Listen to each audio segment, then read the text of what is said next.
हजरत आदम अलैहिस्सलाम और अम्मा हव्वा को जब जन्नत से निकालकर धरती पर फेंका गया तो उनके साथ दो और अल्लाह की मखलूक थीं, जिन्हें सजा के तौर पर जन्नत से भगाया गया, एक सांप और दूसरा मोर। ये दोनों जब जन्नत में थे तो ये ऐसे नहीं थे जैसे आज दिखते हैं। मसलन जब सांप जन्नत में था तो उसके मुंह से बेहद शानदार खुशबू आती थी, साथ ही जैसे सांप आज रेंग कर चलता है। जन्नत में इसके पैर हुआ करते थे। वहीं मोर जन्नत के सबसे खूबसूरत परिंदों में से एक था। इसके पैर और इसकी आवाज आज से भी बहुत ज्यादा बुलंद हुआ करती थी। लेकिन इन दोनों ने इब्लीस का साथ देने की वजह से अल्लाह ने इन्हें जन्नत से धरती पर फेंक दिया। इस वीडियो में जानते हैं कि कैसे शैतान चाल चलकर इन दोनों की मदद से जन्नत में प्रवेश करता है और इन सबको जन्नत से बाहर करवा देता है। इब्लीस, जिसे आज शैतान के नाम से जाना जाता है, हमेशा से ऐसा नहीं था। वह जन्नत में रहता था, फरिश्तों के साथ इबादत करता था। वह इतना इबादत गुजार था कि उसे फरिश्तों की बराबरी में रखा गया था। मगर वह फरिश्ता नहीं था, वह जिन्नों में से था जिसे अल्लाह ने आग से बनाया था। इब्लीस को अपनी इबादत पर बहुत घमंड था। वह सोचता था कि उससे बेहतर कोई नहीं। उसे यह लगता था कि अल्लाह के करीब होने का हक बस उसे ही है, मगर उसे नहीं पता था कि उसका इम्तिहान करीब आ रहा है। अल्लाह ने मिट्टी से आदम अलैहिस्सलाम को बनाया। फरिश्ते देखते हैं मगर इब्लीस दूर खड़ा है। उसकी आंखों में जलन और सवालात है। अल्लाह अपनी बुलंद आवाज में कहता है, ऐ मेरे फरिश्तों, मैं जमीन पर एक खलीफा, उत्तराधिकारी बनाने वाला हूँ। फरिश्ते हैरानी से पूछते हैं, ऐ अल्लाह, क्या तू वहाँ ऐसे लोगों को भेजेगा जो खून बहाएंगे और फसाद करेंगे? हम तेरी हम्द और पाकी बयान करते हैं। अल्लाह फरिश्तों को जवाब देता है, जो मैं जानता हूँ वह तुम नहीं जानते। अब अल्लाह ने आदम का पुतला बनाकर तैयार किया तो अल्लाह ने फरिश्तों और इब्लीस को एक हुक्म दिया, आदम अलैहिस्सलाम के आगे सजदा करो। ये एक इम्तिहान था और सब फरिश्तों ने अल्लाह के हुक्म को माना, मगर एक मखलूक ने इनकार कर दिया। वह था इब्लीस। सब फरिश्ते झुके हुए हैं मगर इब्लीस अकेला खड़ा रहा। उसके चेहरे पर घमंड और इनकार था। अल्लाह ने कहा, हे इब्लीस, तुझे किस चीज ने रोक दिया कि तूने सजदा नहीं किया? इब्लीस घमंड और जलन से कहता है, मैं उससे बेहतर हूँ। तूने मुझे आग से बनाया और इसे मिट्टी से। फरिश्ते हैरान होकर इब्लीस की ओर देखते हैं। अल्लाह का नूर और गजब बढ़ता जाता है। इब्लीस का घमंड अब उसके विनाश का कारण बनने वाला था। उसने अल्लाह के हुक्म को ठुकरा दिया। वह ये भूल गया कि जिसने उसे बनाया वही उसे मिटा भी सकता है।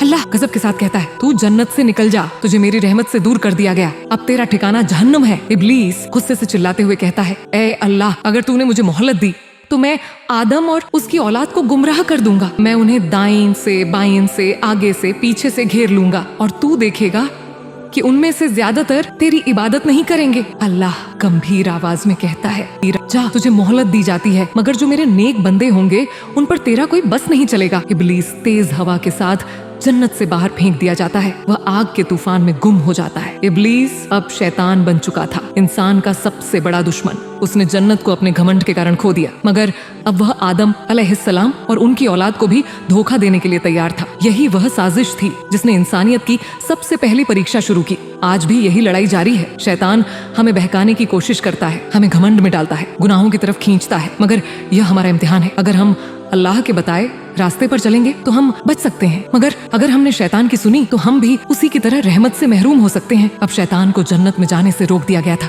वो कहीं भी आ जा सकता था, लेकिन जन्नत में नहीं। उस समय तक इब्लीस को आसमानों तक जाने दिया जाता था, लेकिन जन्नत के दरवाजे उसके लिए हमेशा हमेशा के लिए बंद हो चुके थे। अब धरती पर इब्लीस और जिन्नातों का राज था। ऐसा कहा जाता है आदम से पहले लाखों सालों तक धरती पर सिर्फ जिन्नातों का राज हुआ करता था और उस समय इब्लीस और सभी जिन्नात आसमानों तक सफर करते थे। सिर्फ इब्लीस को छोड़कर बाकी सभी मखलूक जन्नत में ऐशो आराम से रह रही थी। आदम और हव्वा मजे से जन्नत में रह रहे थे। वो जहाँ चाहे जा सकते थे, जो चाहे खा सकते थे। वो फरिश्तों के साथ जन्नत में ऐश से रह रहे थे। लेकिन जल्द ही इम्तिहान की घड़ी आने वाली थी। अल्लाह ने आदम और हव्वा से कहा था कि तुम जन्नत में चाहे जहाँ जाओ, चाहे जो खाओ, चाहे जहाँ रहो, लेकिन जन्नत में सिर्फ एक दरख्त है जिसके पास तुम कभी मत जाना। ऐसा कहा जाता है वो दरख्त जिसे अल्लाह ने खाने से मना किया था वो अनाज था। जन्नत में सब चीजें अल्लाह ने ऐसे बनाई, चाहे जितना खाओ, लेकिन कभी टॉयलेट की हाजत नहीं होती। लेकिन अनाज का दाना पेट में जाने के बाद टॉयलेट की हाजत होती है। और जन्नत जैसी पाक जगह में गंदगी की कोई जगह नहीं। इसलिए अल्लाह ने इस खास दरख्त के पास जाने और इसे खाने से मना फरमाया था। शैतान भी इस बात को अच्छे से जानता था। एक दिन शैतान ने सोचा कि इस इंसान की वजह से मुझे जन्नत से बाहर निकाला गया और मैं जिल्लत की जिंदगी जी रहा हूँ। ये जन्नत में मजे से रह रहा है, आदम और हव्वा को जन्नत से कैसे बाहर निकालूं? फिर उसने अपना शैतानी दिमाग चलाकर सांप और मोर को अपने बहकावे में ले लिया। मोर जन्नत का एक बेहद खूबसूरत परिंदा था। शैतान ने मोर की कमजोरी को भांप लिया था।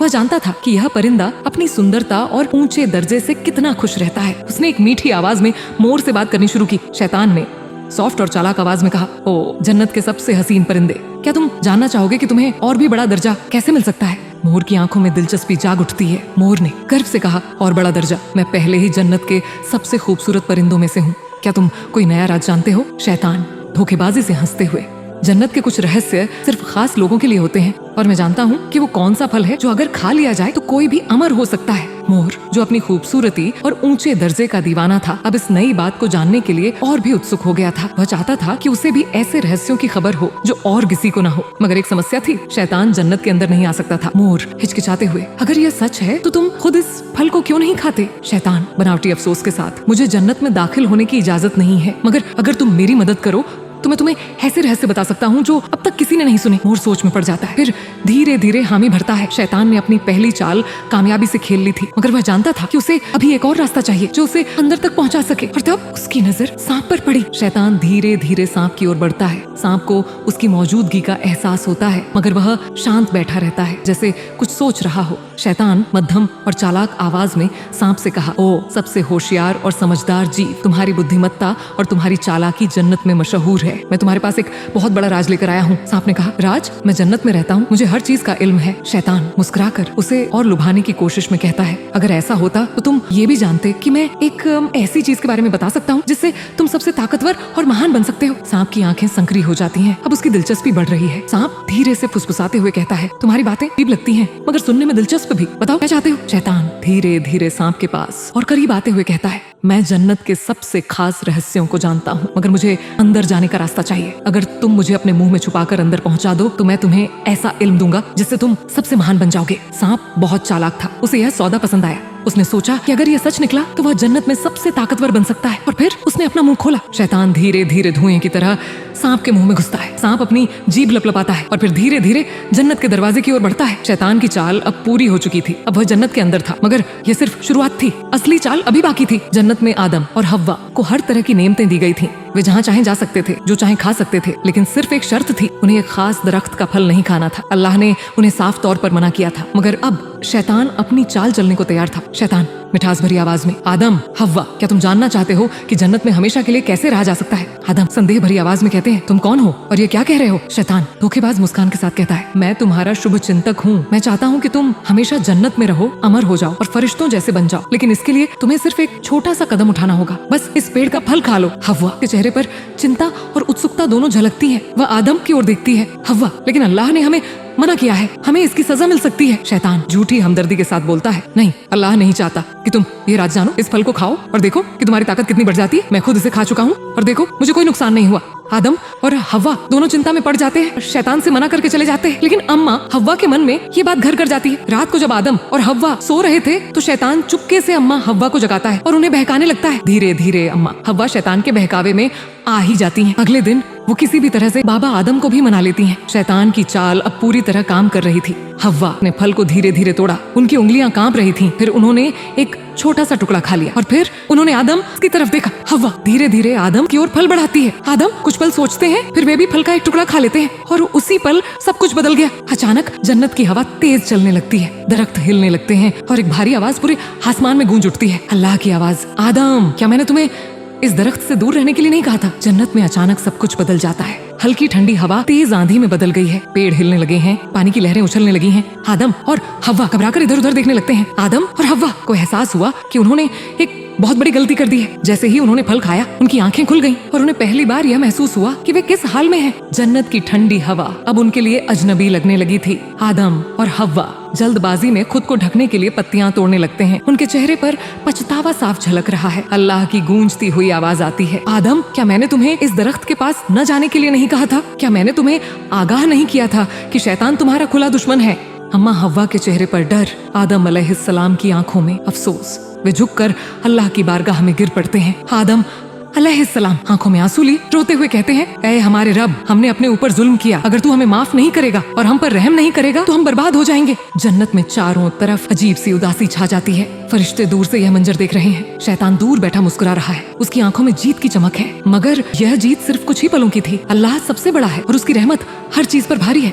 लेकिन अब एक फैसला सुनाया जाने वाला था। अल्लाह का नूर प्रकाश जन्नत में फैलता है, सब कुछ शांत हो जाता है, सिर्फ अल्लाह की आवाज गूंजती है। अल्लाह की आवाज आती है, अब तुम जन्नत में नहीं रह सकते, जाओ, तुम्हें अब धरती पर भेजा जाएगा। वहाँ तुम रहोगे, मेहनत करोगे, तकलीफें उठाओगे, लेकिन अगर तुम मुझसे तौबा करोगे तो मैं तुम्हें माफ कर दूंगा। आदम अलैहिस्सलाम और अम्मा हव्वा रोते हुए सर झुका लेते हैं। फरिश्ते अफसोस से उन्हें देखते हैं। आदम अलैहिस्सलाम और हव्वा के लिए ये बहुत बड़ा इम्तिहान था, मगर उनकी तौबा कबूल होगी या नहीं ये अभी तय नहीं था। अब उन्हें जन्नत छोड़नी पड़ी, मगर सिर्फ इंसान ही नहीं बल्कि और भी दो मखलूकात को सजा मिली। शैतान अब जन्नत से हमेशा के लिए निकाल दिया जाता है। अल्लाह की आवाज आती है, ऐ शैतान, तू हमेशा के लिए धिक्कारा गया। तू अब इंसानों का सबसे बड़ा दुश्मन रहेगा और जो तुझ पर भरोसा करेगा वह गुमराह हो जाएगा। शैतान गुस्से से आग की लपटों में गायब हो जाता है। उसकी चीख हवा में गूंजती है और फिर अल्लाह ने मोर और सांप को भी सजा दी। मोर अपने पंख समेट लेता है, उसकी आंखों में अफसोस। अल्लाह की आवाज आती है मोर, तूने शैतान को अंदर लाने में मदद की, इसलिए तुझे अब अपनी हसीन आवाज से महरूम कर दिया जाएगा। सांप अपनी जगह से कांप उठता है, उसकी चमकती आंखें डर से फैल जाती हैं। अल्लाह की आवाज, और ऐ सांप, तूने शैतान को अपने मुंह में छुपाया, इसलिए अब तुझे जमीन पर रेंग कर चलना होगा। अब तू जहरीला बनेगा और इंसान तुझसे डर कर भागेगा। सांप जमीन पर गिरता है, उसके पैर गायब हो जाते हैं और वह रेंगने लगता है। अब इंसान को धरती पर भेजा जाने वाला था। जन्नत के आराम से निकालकर उन्हें अब एक नई दुनिया में भेज दिया गया, मगर यह अल्लाह की सजा नहीं बल्कि एक इम्तिहान था। घने बादल छाए हुए हैं, चारों ओर वीरानगी। धीरे धीरे रोशनी होती है और आसमान से दो नूरानी रोशनी के गोले नीचे गिरते हैं। जन्नत की सारी नेमतों को छोड़कर अब आदम अलैहिस्सलाम और अम्मा हव्वा एक नई जगह पर थे। धरती जहाँ पहले कभी किसी इंसान ने कदम नहीं रखा था। ये कोई आराम की जगह नहीं थी, ये इम्तिहान की जगह थी। एक बड़ा रेगिस्तानी इलाका दिखता है, एक तरफ हरे भरे जंगल, दूसरी ओर ऊंचे पहाड़ और कहीं कहीं सूखी जमीन। आदम अलैहिस्सलाम अकेले खड़े हैं, अम्मा हव्वा कहीं और हैं। वे दोनों एक दूसरे को खोज रहे हैं। जब आदम अलैहिस्सलाम और अम्मा हव्वा को धरती पर उतारा गया तो वे अलग अलग जगहों पर थे। हव्वा को जद्दा, आज का सऊदी अरब में, और आदम अलैहिस्सलाम को श्रीलंका के एक पहाड़ पर भेजा गया जिसे आज आदम पीक कहा जाता है। आदम अलैहिस्सलाम परेशान होकर इधर उधर देखते हैं। अम्मा हव्वा भी जंगल में चल रही हैं, उनकी आंखों में आंसू हैं। जन्नत की ठंडी हवा की जगह अब गर्मी और सर्दी थी। वहाँ के मीठे फलों की जगह अब मेहनत से उगाए गए खाने थे। अब उन्हें खुद मेहनत करनी थी, खुद खाना ढूंढना था। लेकिन सबसे बड़ी तकलीफ ये थी, वे एक दूसरे से बिछड़ गए थे। आदम अलैहिस्सलाम पहाड़ से नीचे उतर रहे हैं, रो रहे हैं और अल्लाह से माफी मांग रहे हैं। आदम अलैहिस्सलाम अल्लाह से दुआ करते हुए आंसुओं में डूबे हुए, ऐ अल्लाह, हमने गलती की, मगर तू सबसे बड़ा रहम करने वाला है, हमें फिर से अपने करीब कर ले। अम्मा हव्वा भी जमीन पर सजदा करती हैं, उनकी आवाज कांप रही है। आदम अलैहिस्सलाम और अम्मा हव्वा दोनों को अपनी गलती का एहसास था। वे तौबा कर रहे थे, मगर वे एक दूसरे को नहीं देख सकते थे, एक दूसरे की आवाज नहीं सुन सकते थे। यह उनके लिए सबसे बड़ी सजा थी। धीरे धीरे दोनों सफर करना शुरू करते हैं, एक दूसरे की तलाश में। दोनों अलग अलग दिशाओं में चलते रहे कई सालों तक। ये धरती उनके लिए नई थी। यहाँ की सर्दी, गर्मी, भूख और प्यास, ये सब अब उनकी जिंदगी का हिस्सा था, मगर उन्होंने हिम्मत नहीं हारी। वे अल्लाह की रहमत पर यकीन रखते थे। कई साल बीतते हैं, दोनों सफर करते रहते हैं। फिर एक दिन एक बड़ा पहाड़ दिखता है। ये अराफात का मैदान था। कई सालों की तकलीफों के बाद आखिरकार अराफात के मैदान में आदम अलैहिस्सलाम और अम्मा हव्वा फिर से मिल गए। हव्वा दूर से आती है, आदम अलैहिस्सलाम उनकी ओर भागते हैं। दोनों की आंखों में आंसू हैं, मगर इस बार ये आंसू अफसोस के नहीं बल्कि खुशी के हैं। अब धरती पर इंसानी जिंदगी की नई शुरुआत हो रही थी, मगर ये जन्नत नहीं थी, यहाँ मेहनत थी, इम्तिहान था और सबसे बढ़कर अल्लाह की रहमत थी। आदम अलैहिस्सलाम और अम्मा हव्वा सजदा करते हैं, अल्लाह का शुक्र अदा करते हैं। अल्लाह की आवाज आती है, तुम्हारी तौबा कबूल की जाती है, मगर अब तुम और तुम्हारी औलादें धरती पर रहेंगी, यहाँ तक कि तुम मेरे पास लौट आओ। जो भलाई करेगा वह मेरे करीब होगा और जो गुमराह होगा शैतान उसका साथी बनेगा। और इसी तरह इंसानों की जिंदगी धरती पर शुरू हुई। ये सिर्फ एक कहानी नहीं थी बल्कि एक हकीकत थी, एक इम्तिहान की शुरुआत जो आज तक चल रही है। अब ये हम पर है कि हम शैतान की चालों से बचें या उसी गलती को दोहराएं। अगर आपने वीडियो यहाँ तक देखा है तो आपको जरूर पसंद आया होगा। हो सके तो हमारे चैनल को सब्सक्राइब कर लें और इस वीडियो को अपने दोस्तों को जरूर शेयर करें। अल्लाह हाफिज।